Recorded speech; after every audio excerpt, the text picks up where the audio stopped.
मुझसे शादी करके तुम्हारा जीवन खराब हो गया है। मैं तुम्हें सुख से रख ही नहीं पाता। कैसा पति हूं मैं। ये तुम क्या बोल रहे हो?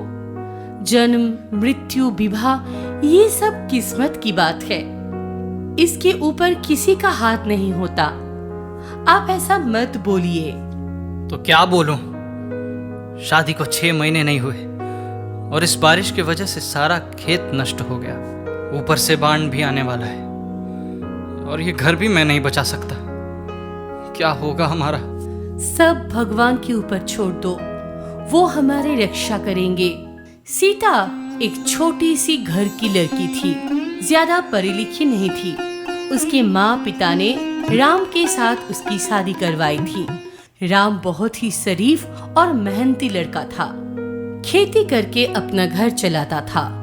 उसका सपना बहुत ही बड़ा था। एक दिन वो अपना सारा सपना पूरा करेगा। बारिश की वजह से इस बार खेती नहीं कर सकते। मैंने इस बार जमींदार से पैसे उधार लिए थे, सब खत्म हो गया। जमीन की सारी फसल नष्ट हो गई। पैसा कहां से चुकाऊंगा? राम, ओ राम, घर में हो क्या? हाँ हाँ, आता हूं। मेरे पैसे कब मिलेंगे? 6 महीने हो गए हैं, अभी तक तुमने कुछ नहीं दिया। जमींदार साहब, आप तो सब जानते हैं, इस बार बारिश की वजह से सारा खेत नष्ट हो गया। जो फसल हुआ था सब पानी के नीचे बह गया। मेरे पास खाने के लिए पैसे नहीं है। वो सब मैं नहीं जानता, मुझे मेरे पैसे चाहिए। मैं यहाँ दानशाला खोल के नहीं बैठा हूँ। मुझे थोड़ा समय दीजिए, मैं कुछ करता हूँ। मैं तुझे 3 महीने देता हूँ। इसके अंदर अंदर मेरा सारा पैसा मुझे मिल जाना चाहिए, वरना तेरा घर मैं अपने नाम कर लूंगा। ठीक है जमींदार साहब। क्या होगा अब? कैसे पैसे जुगाड़ होंगे? ये बोलकर सीता सोच में पड़ गई। तभी पड़ोसी से सीमा और नीलम आती है उसके पास। ओ सीता बहन, कहाँ हो?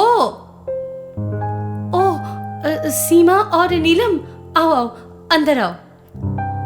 हमने सब सुना, जमींदार सबको बोल कर गए हैं। तुम एक काम करो, खुद का एक बिजनेस चालू करो। पर क्या करूंगी? मैं तो ज्यादा पढ़ी लिखी भी नहीं हूँ। मेरे पति शहर में एक कपड़े की दुकान में काम करते हैं। तुम उनसे कुछ सामान, कुछ थोड़ा पैसा देकर खरीदो और गांव में बेचो। इससे तुम्हारा थोड़ा मदद हो जाएगी। हाँ, ठीक बोली नीलम ने। तुम ये काम कर सकती हो सीता। अगले दिन सीता ने अपने सब शादी के जेवर लेकर बेचने के लिए चली जाती है और सब बेच के पैसा लेकर नीलम के पति के पास जाती है और कुछ साड़ी लेकर गांव लौट आती है। सीता, तुम्हें इतना पैसा कहां से मिला? और ये साड़ी? मैंने मेरे सारे जेवर बेच के ये साड़ी खरीद लिया है। गांव में बेचकर पैसा जमा करूंगी और जमींदार को दूंगी।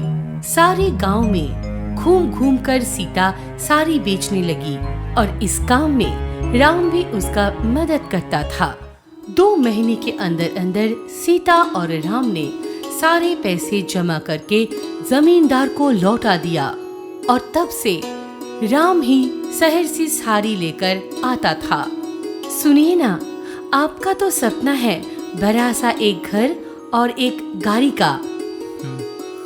हाँ वो तो है, पर अभी नहीं, अपना बिजनेस बड़ा कर रहे हैं। हाँ, गांव में जो औरत कोई काम नहीं करते हैं ना, उनसे जाकर मैं बोलूंगी कि कुछ पैसे देकर मुझसे साड़ी लेकर जाए और वो बेचकर थोड़ा थोड़ा करके मुझे लौटाए। इससे उनका भी भला होगा और हमारा भी बिजनेस बढ़ेगा। हाँ हाँ, जाओ। सीता ने गांव में सभी को ये बात बोली और धीरे धीरे बहुत सारे लड़की औरत ये सुनकर साड़ी लेकर जाती थी। देखो देखो, राम सीता ने खुद का बिजनेस चालू कर लिया है। कुछ दिन आगे तक तो खाने के लिए भी पैसा नहीं था उनके पास, राम और सीता का कपड़े का खबर सभी तक पहुंच गया। अब आसपास के गांव से लोग आकर उनसे थोड़ा पैसा देकर साड़ी लेकर जाते थे और ऐसे ही उनका साड़ी का बिजनेस बड़ा होता गया और उन लोगों ने खुद की एक साड़ी का फैक्ट्री खोल लिया। राम अपने सब सपनों को पूरा किया और सीता को अच्छे जेवर खरीद कर दिया।